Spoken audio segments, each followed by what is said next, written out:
मेला बिल्कुल अंतिम चरणों की ओर बढ़ रहा है, क्योंकि इस समय अगर मेले की बात करें तो सुबह से ही मेले को लेकर भक्तों में भारी उत्साह नज़र आ रहा था और लगातार भीड़ जैसे जैसे शाम होती जा रही थी, भीड़ जो है वो बढ़ती जा रही थी। लेकिन इस समय की अगर भीड़ की बात करें तो ये जो भीड़ है ये लोकल इलाके की भीड़ है, क्योंकि इस समय जो प्रतिष्ठान वासी है, जिनकी दुकानें हैं, जब तो इस समय वो फ्री होकर अपने परिवार के साथ यहाँ पर जो बाबा हरिराम जी मंदिर में धोख लगाने के लिए आए हैं। तो इसी को लेकर हमारे बीच में मनोज जी दादिज मौजूद है।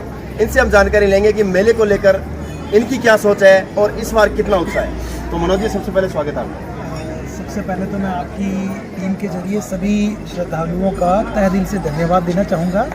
और जिस तरह से देखा जा रहा है कि अगर पिछले सालों में देखा जाए कोरोना से पहले, तो इस साल ये लग रहा है कि शायद पूरी कमी जो है ना श्रद्धालु इस साल निकालने में लगी। बिल्कुल बिल्कुल। तो बहुत अपार भीड़ नज़र आ रही है। पिछले सालों में मतलब मेला संवट जाया करता था इस समय तक, और अभी यूँ लगता है जैसे जैसे ये अंधेरा बढ़ता जा रहा है, मेला और परवान चढ़ता जा रहा है और लोगों में उत्साह भी काफ़ी देखने को मिल रहा है। बिल्कुल मनोज जी, यही मैं आपसे जानना चाह रहा था, लेकिन चलो आपने बता दिया कि इस बार मेले में हम देख रहे हैं अभी तक जो भीड़ है वो कहीं थमने का नाम नहीं ले रही। भीड़ लगातार जो है इसमें एक स्थिर है।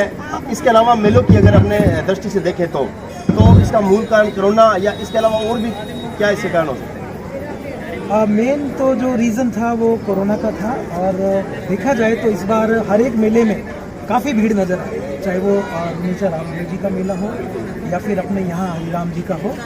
और वैसे देखा जाए तो इस तरह की जो मेले हैं, मैं बात बता दूँ कि ये जो हमारे रीति रिवाज है, ये जो आप कहीं भी देखो, किसी भी कंट्री में चले जाओ, हम एक शब्द सुनते हैं कि आर्थिक मंदी। बिल्कुल।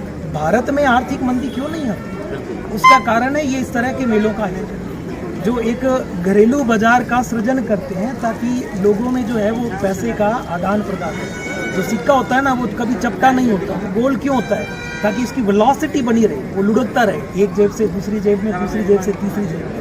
तो 1 रुपए का सिक्का भी कहीं ना कहीं 10 रुपए का काम करता है, क्योंकि 10 लोगों की जेब से निकल कर के जाता है। तो मेले इसमें बहुत भूमिका अदा करते हैं। आज कितने लोगों को रोजगार मिला हुआ है, ये बहुत खुशी की बात है। और मैं चाहूँगा, मैं लोगों से अपील करना चाहूँगा कि हमारी संस्कृति को इसी तरह से बढ़ावा देते रहें और अपने बच्चों को इस तरह के मेलों में और परिवार के सहित आना चाहिए और लोगों को भी जागरूक करना चाहिए। बिल्कुल गुरुजी, एक टीचर के साथ साथ एक शानदार वक्ता आप रहे हो, एक शानदार जो आपकी जो स्पीच है वो रहती है। लेकिन इसके अलावा मैं आपके मतलब शब्दों से एक और दर्शकों को मैं बात बताना चाहता हूँ कि आज अगर देखें तो एक स्ट्रेस भरी लाइफ है।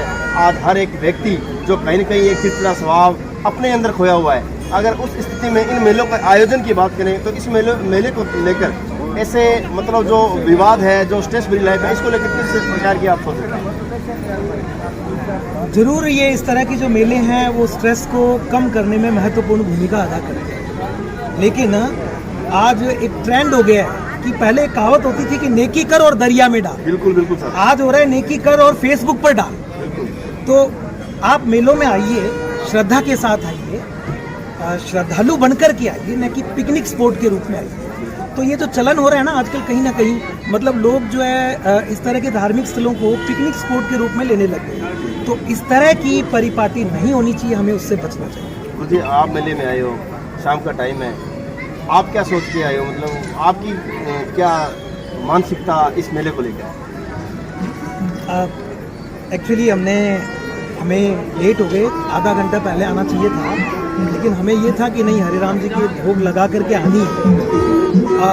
इनके बारे में कहा जाता है, हरिराम जी ये भी दादीज ब्राह्मण थे, और देखा जाए तो इनका जो मेन जो मंदिर है ये हमारे परिवार में से मैडम की जो छोटी सिस्टर है वो इन्हीं के परिवार में थी। तो आपका तो महत्वपूर्ण यहाँ पर विशेष और इनके बारे में कहा जाता है कि इन्होंने ऊंच नीच को पूरी तरह से निकाला। मतलब ये लोगों में भेद नहीं करते, चाहे वो किसी भी जाति का क्यों ना, क्योंकि भगवान ने इंसान को बनाया, ये जातियाँ तो हमने बनाई।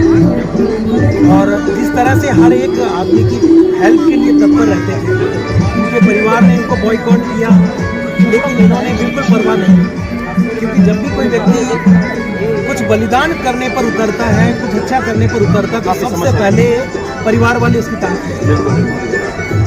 तो बहुत खुशी हुई और बहुत मानसिक शांति भी मुझे मिली है। शुक्रिया मनोज जी। तो ये थे हमारे साथ मनोज जी दादिच